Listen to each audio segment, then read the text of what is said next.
नमस्कार। आज हम एक ऐसे सवाल पर थोड़ी गहराई से बात करने वाले हैं जो सुनने में शायद बड़ा सीधा सा लगे। लेखक क्या है? लेकिन हम इसे देखेंगे मिशेल फूको के नज़रिए से। उनका एक बहुत ही प्रभावशाली लेख है, व्हाट इज एन ऑथर। बिल्कुल। तो हमारे पास उसी लेख के कुछ अंश हैं आज। तो आज हमारा मकसद क्या है? ये समझना कि जब फूको लेखक कहते हैं तो उनका मतलब सिर्फ लिखने वाले इंसान से कहीं ज़्यादा है। सही बात है। और ये सोच आज भी क्यों इतनी ज़रूरी है, खासकर इस दौर में जहां हर तरफ जानकारी और कंटेंट बिखरा पड़ा है। ये सिर्फ किसी का नाम जान लेना नहीं है, ये उससे कहीं ज़्यादा गहरा और मज़ेदार है। तो चलिए ज़रा इसकी तह तक चलते हैं। बिल्कुल। और मजे की बात यह है कि फूको ये नहीं पूछ रहे कि भाई ये किताब किसने लिखी। वो पूछ रहे हैं कि ये जो लेखक का पूरा आइडिया है, ये हमारे समाज में काम कैसे करता है, इसकी जरूरत क्यों पड़ी, और इसका हमारी जानकारी, ताकत के रिश्तों और यहाँ तक कि हम खुद को कैसे देखते हैं, इससे क्या लेना देना है। फूको यहाँ अपने सोचने के तरीके में भी एक तरह का बदलाव ला रहे थे। पहले वो ज्ञान की परतों को खोद कर देखते थे, जिसे वो आर्कियोलॉजी कहते थे। हाँ। अब वो ये देख रहे थे कि ज्ञान और ताकत एक दूसरे को कैसे बनाते बिगाड़ते हैं। अच्छा। जिसे उन्होंने जीनियोलॉजी कहा, यानी विचारों की वंशावली खंगालना, ताकत के निशान ढूंढते हुए। फूको एक बहुत पुरानी, लगभग मिथक जैसी बात से शुरू करते हैं। लिखना और मरना, इनका क्या रिश्ता है? जैसे ये ख्याल कि लिखकर कोई अमर हो सकता है, लेकिन इसके लिए लेखक को एक तरह से गायब होना पड़ता है, गुमनाम होना पड़ता है। हाँ, ये अजीब सी गुत्थी है। वो शेहरेज़ादे की कहानी याद दिलाती है ना, अलिफ लैला वाली। हाँ हाँ। जो रोज रातें कहानी सुनाकर अपनी मौत टालती है।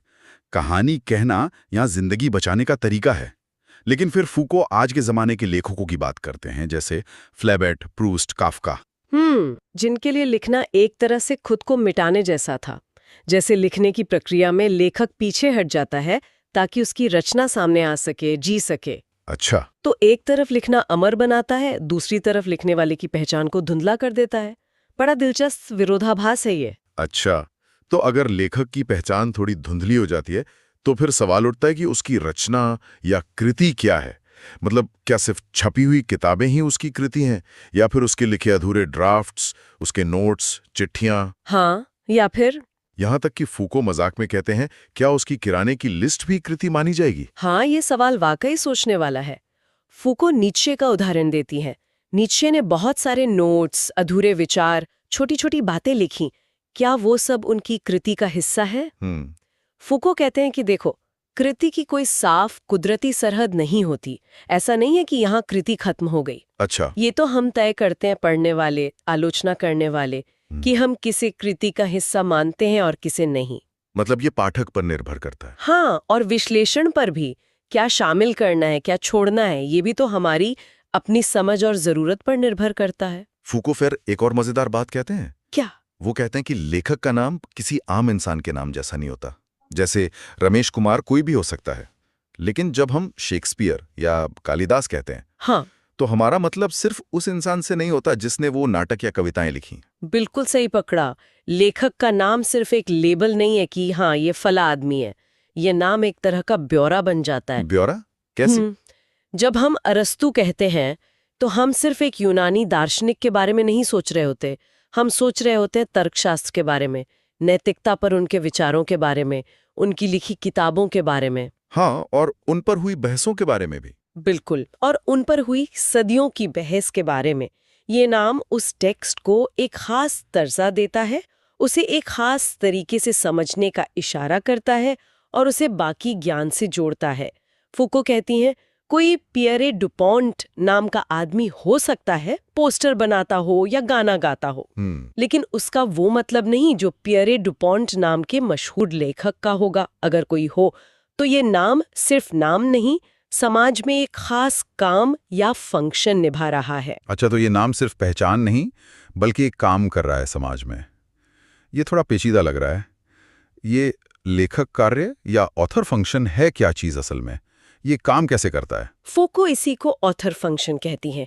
इसे ऐसे समझिए जैसे ये टेक्स्ट की दुनिया का एक तरह का ऑपरेटिंग सिस्टम है। Operating system. हाँ, मतलब ये सिस्टम तय करता है कि कौन सी बात अहम है, कौन सी नहीं, किस पर भरोसा किया जाए, किसे कैसे समझा जाए। फूको बताती हैं कि ये फंक्शन कोई आसमान से नहीं टपका, बल्कि इतिहास में खास वजहों से पैदा हुआ और इसकी कुछ खास पहचानें हैं। अच्छा, क्या पहचान है? पहली बात, इसका सीधा रिश्ता कानून और नियमों से है। फूको इशारा करती हैं कि जब लिखने पर सजा हो सकती थी। हाँ, जैसे धर्म या राजा के खिलाफ। बिल्कुल, जैसे धर्म या राजा के खिलाफ लिखना, तो ये जानना जरूरी हो गया कि लिखा किसने है, ताकि उसे पकड़ा जा सके, सजा दी जा सके। बाद में जब किताबों की नकल और बिक्री बढ़ी तो कॉपीराइट और मालिकाना हक का सवाल आया। Property rights. हाँ, तब लेखक का नाम उसकी संपत्ति से जुड़ गया। ओके। और दूसरी पहचान? दूसरी बात, ये ऑथर फंक्शन हर जगह हर जमाने में एक जैसा नहीं रहा। पुरानी संस्कृतियों में देखो, कितनी ही कहानियां, मिथक, महाकाव्य हैं जिनके लेखक का हमें पता ही नहीं। सही बात है। रामायण, महाभारत के रचयिता। हाँ, वाल्मीकि और व्यास का नाम है, पर फोकस कथा पे ज्यादा रहता है। और बहुत सी लोक कथाएं हैं जिनका कोई लेखक नहीं और किसी को परवाह भी नहीं थी। उन्हें वैसे ही सुना और माना जाता था। लेखक का नाम हमेशा इतना जरूरी नहीं था जितना आज लगता है। ठीक है। और तीसरी पहचान ये है कि ये फंक्शन अपने आप नहीं बनता, इसे बाकायदा बनाया जाता है। हमारी पढ़ाई लिखाई, किताबों की दुनिया, आलोचक, यूनिवर्सिटीज, ये सब मिलकर तय करते हैं कि लेखक का मतलब क्या है, किसे बड़ा लेखक मानना है, किसे नहीं। ये एक तरह का सामाजिक और सांस्कृतिक निर्माण है। मतलब ये नेचुरल नहीं है, बनाया गया है। एग्जैक्टली। और चौथी सबसे दिलचस्प बात, शायद ये फंक्शन हमेशा असल जिंदा लेखक की तरफ इशारा नहीं करता। अच्छा। हाँ, एक ही किताब में लेखक कई मुखौटे पहन सकता है। कभी वो कहानी सुनाने वाला बन जाता है, कभी किसी पात्र की आवाज में बोलता है, कभी सीधे अपनी बात रखता है, जैसे नैरेटर। हाँ, किताब में जब मैं लिखा होता है तो जरूरी नहीं कि वो वही इंसान हो जिसने उसे टाइप किया है। वो मैं उस टेक्स्ट के अंदर की एक भूमिका हो सकती है। अरे वाह! तो इसका मतलब ये हुआ कि आज हम जिस तरह लेखक के बारे में सोचते हैं कि कोई अकेला जीनियस है जो महान रचनाएं करता है, ये हमेशा से ऐसा नहीं था। इसका भी अपना एक इतिहास है, उतार चढ़ाव वाला। बिल्कुल। फूको बताती हैं कि मिडिल एज यानी मध्य युग में यूरोप में मामला काफी उल्टा था। उल्टा कैसे? उस वक्त जो किताबें साइंस या जानकारी वाली मानी जाती थी, जैसे दवाइयों पर या दुनिया कैसे बनी इस पर, उन पर तभी भरोसा किया जाता था जब किसी पुराने जाने माने लेखक का नाम लिखा हो, जैसे हिपोक्रेट्स या प्लिनी। अच्छा। बिना नाम वाली जानकारी भरोसेमंद नहीं मानी जाती थी। लेकिन जो साहित्यिक चीजें थीं, कहानियां, कविताएं, किस्से, वो अक्सर बिना नाम के चलती थीं और लोग उन्हें मजे से पढ़ते सुनते थे। वहां लेखक का नाम उतना मायने नहीं रखता था। कमाल है। तो ये बदला कब? लेकिन फिर 17वीं 18वीं सदी के आसपास ये पासा पलट गया।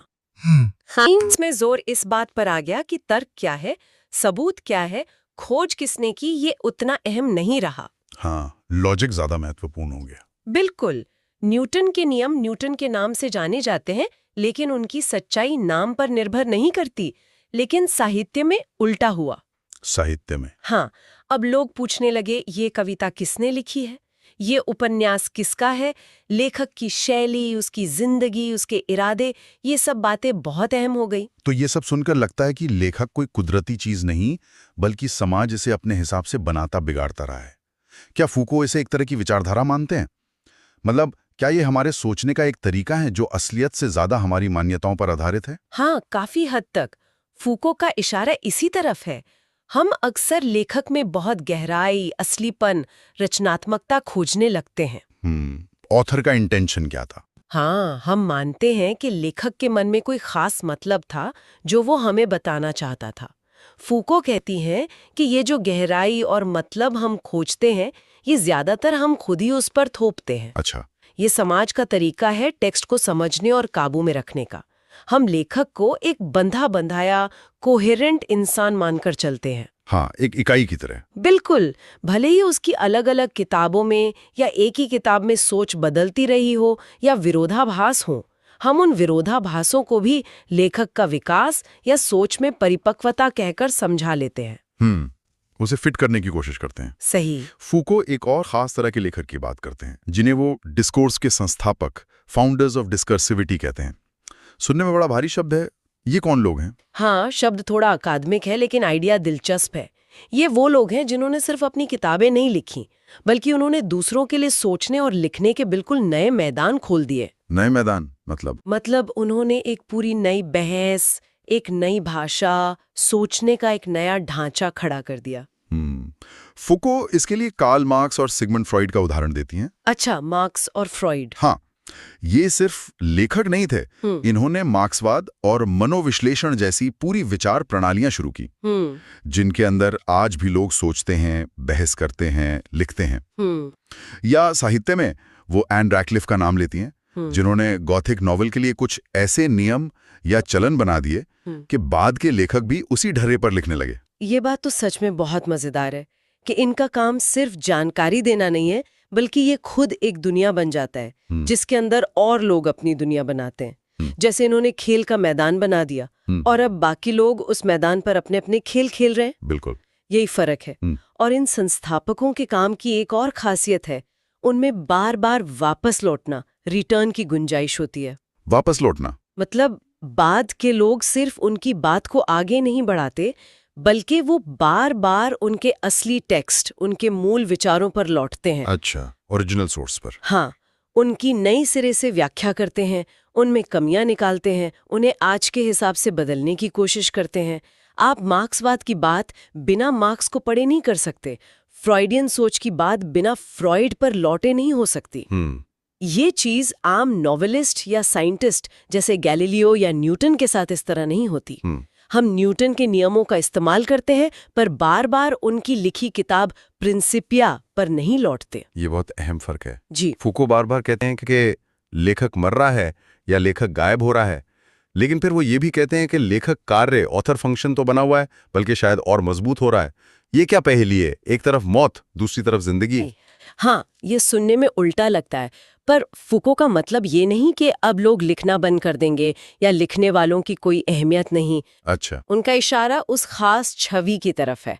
लेखक यानी एक महान, अकेला, जीनियस इंसान जो अपनी अंदरूनी प्रेरणा से रचता है। हाँ, वो रोमांटिक आइडिया। हाँ बिल्कुल, ये रोमांटिक छवि धीरे धीरे पीछे हट रही है। लेकिन जिस तरह से समाज टेक्स्ट को नाम देता है, उसे कैटेगरी में डालता है, उसे अधिकार देता है, उसे कंट्रोल करता है, यानी जो लेखक कार्य है वो सिस्टम तो अभी भी चल रहा है, बल्कि शायद इंटरनेट और टेक्नोलॉजी के साथ नए रूप ले रहा है। ये बात सही है। आखिर में फुको हमें कुछ बुनियादी सवाल पूछने पर मजबूर करती हैं। वो कहती हैं, लेखक कौन है ये पूछने की बजाय ये पूछो, ये जो विचार या ज्ञान जिसे वो डिस्कोर्स कहती हैं हमारे आसपास फैला है, ये कैसे मौजूद है, ये आता कहाँ से है, इसे कौन चलाता है, किसे बोलने या लिखने का हक है और किसे नहीं, समाज में एक व्यक्ति सब्जेक्ट के लिए क्या क्या भूमिकाएं तय हैं। और फिर उनका वो सबसे चुपता हुआ सवाल जो सोचने पे मजबूर कर देता है, क्या फर्क पड़ता है कि कौन बोल रहा है? What matter who's speaking? हाँ, ये सवाल लेखक की पहचान से ज्यादा उस पूरी व्यवस्था पर चोट करता है जिसके तहत हम किसी बात को सच या अहम मानते हैं। तो लबोलुबाब ये है कि मिशेल फुको हमें चुनौती दे रहे हैं कि हम लेखक को सिर्फ एक इंसान की तरह न देखें, बल्कि एक उलझे हुए सामाजिक, ऐतिहासिक और विचारधारा से जुड़े काम या फंक्शन की तरह देखें। बिल्कुल। ये हमें सोचने पर मजबूर करता है कि हम ज्ञान को कैसे बांटते हैं, किसे आवाज देते हैं, किसे नहीं, और मतलब कैसे गढ़े जाते हैं। हाँ, और ये सिर्फ किताबों या यूनिवर्सिटी की बात नहीं है, ये दिखाता है कि लेखक का आइडिया ताकत के खेल से कैसे जुड़ा है, शक्ति संरचनाओं से। हाँ, ये तय करता है कि किसकी बात सुनी जाएगी, किसकी नहीं। ये हमारे पढ़ने, समझने और दुनिया को देखने के तरीके पर असर डालता है। फुको के इन विचारों पर सोचते हुए एक आखिरी ख्याल मेरे मन में आ रहा है। हाँ जी। आज का जमाना देखिए, डिजिटल दुनिया, इंटरनेट, सोशल मीडिया, यहाँ कोई भी कुछ भी लिख सकता है, बना सकता है, शेयर कर सकता है। चीजें गुमनाम फैलती हैं, मीम्स बनते हैं, कंटेंट रीमिक्स होता है। सही बात है। ऐसे में फुको का ये लेखक कार्य कैसे बदल रहा है? क्या लेखक की वो पुरानी वाली सत्ता कमजोर पड़ रही है, या वो बस नए भेस में शायद और ज्यादा पेचीदा तरीकों से हमारे सामने आ रही है? ये बहुत ही दिलचस्प सवाल है ना? ये एक ऐसा सवाल है जिस पर आज के दौर में सोचना काफी दिलचस्प हो सकता है।